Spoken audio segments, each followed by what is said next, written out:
Hello नमस्कार साथियों, स्वागत है आपके अपने चैनल एडुकेयर विद नीरज में। आपको मैं बताने वाला हूँ कि अग्निवीर आर्मी का पेपर जो 16 शिफ्टों में हो चुका है, उनमें सारे के सारे बच्चे क्या है कि नॉर्थ ईस्टर्न स्टेट, ठीक है, नॉर्थ वेस्टर्न स्टेट, सभी भारत के जितने भी स्टेट्स हैं सभी से उन्होंने अगुवाई की एग्ज़ाम दिया। ठीक है, 16 शिफ्टों में पेपर हुआ। ठीक है, 16 शिफ्टों में पेपर होने के बाद सभी का जो मार्क्स है कितना बन रहा है ये हम ज़रूर जानेंगे। ठीक है, और याद रखिएगा, अगर फिज़िकल है, मेडिकल है, सभी में आपको 20 गुना बच्चे बुलाए जाएंगे। 20 मल्टीपल ऑफ 20s आपको क्या है कि मेडिकल और फिज़िकल के लिए बुलाया जाएगा। सबसे मेन पॉइंट है आपका कि हमारा मार्क्स कितना बनना चाहिए। सभी का मार्क्स किसी का 35 बन रहा है, किसी का 40 बन रहा है। अगर बहुत ही अच्छे पढ़ाई में हो आप तो 45 या 50 बन रहा है। मैं ऐसा क्यों बोल रहा हूँ? अगर आप में से किसी का 100 में से कम 60 या 70 बन रहा है तो आपको फिज़िकल में जाने से कोई नहीं रोक सकता। याद रखिएगा, जितने भी बच्चों का फिज़िकल के मतलब मैं रिटन के बारे में बात करूँ, जो है आपका, ठीक है, जीडी की भी बात करूँ, एग्ज़ाम ख़त्म हो चुका है, सबको सभी को पता है। आपको मैं उसके बारे में बात करूँ तो जितने भी बच्चे हैं, ठीक है, चाहे वो जीके हो, जीएस हो, रीजनिंग हो, मैथ्स हो, मैं एक एक करके टॉपिक वाइज या सब्जेक्ट वाइज समझा दूंगा।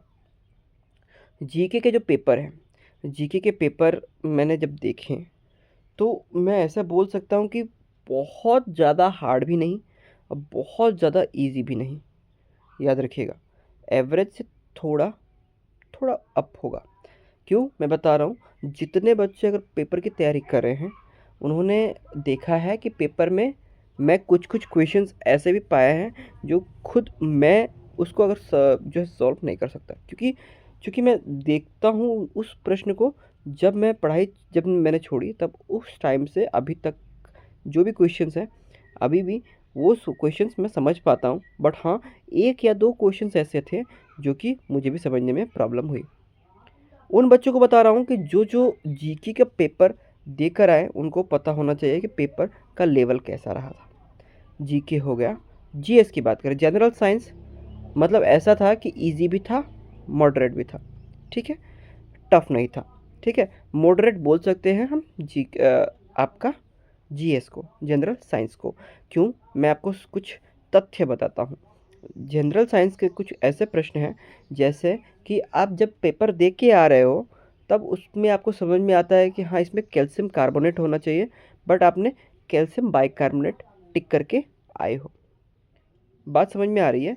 तो साइंस के कुछ ऐसे क्वेश्चंस हैं, एसआई सूत्रक, एसआई मात्रक, ठीक है, एसआई मात्रक जैसे एसआई यूनिट बोलते हैं जिसको, तो वो मैंने बताया था जब भी पेपर में स्टार्ट हुआ था 30 जून से, तभी से मैंने बताया था कि एसआई जो है यूनिट्स को एक बार अच्छे से तैयारी करके ज़रूर जाइएगा, क्योंकि उसमें से फंस नहीं वाला है।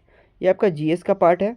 बहुत सारे क्वेश्चंस जीएस के रिपीट हुए थे, और जो जो बच्चा जो पेपर देखता था या जो बच्चे एग्ज़ाम देकर आ रहे हैं उनसे पूछता था तो वो ज़रूर बता सकते थे कि ये पेपर ज़रूर आएगा, ऐसा पेपर में अगले दिन पेपर ज़रूर आएगा।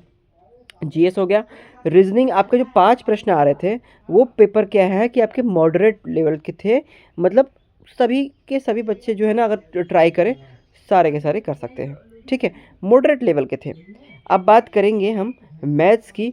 मैथ्स आपका सबसे इजी पेपर आया हुआ था।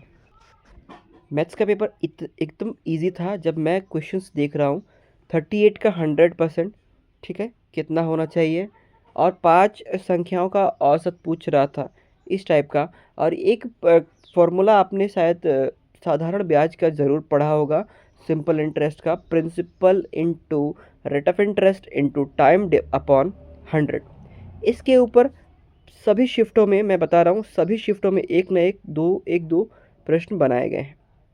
तो आपको पता हो चुका है कि जो जो है हमारे नॉर्थ ईस्टर्न स्टेट्स के जितने भी बच्चे अगर 35 प्लस भी अगर सिक्योर कर पा रहे हैं या सिक्योर किया है उन्होंने, तो उनका मतलब मैं बोल सकता हूँ वो फिज़िकल के लिए अभी से तैयारी में लग जाइए।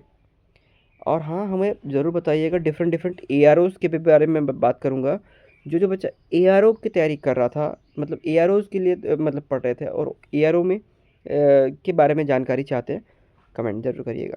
ठीक है, शिफ्ट वाइज मैं ARO के बारे में भी बता दूंगा। और कुछ ऐसे भी हैं जो अभी भी डाउट में है कि सर मैं फिज़िकल के लिए चयनित हो पाऊँगा या नहीं।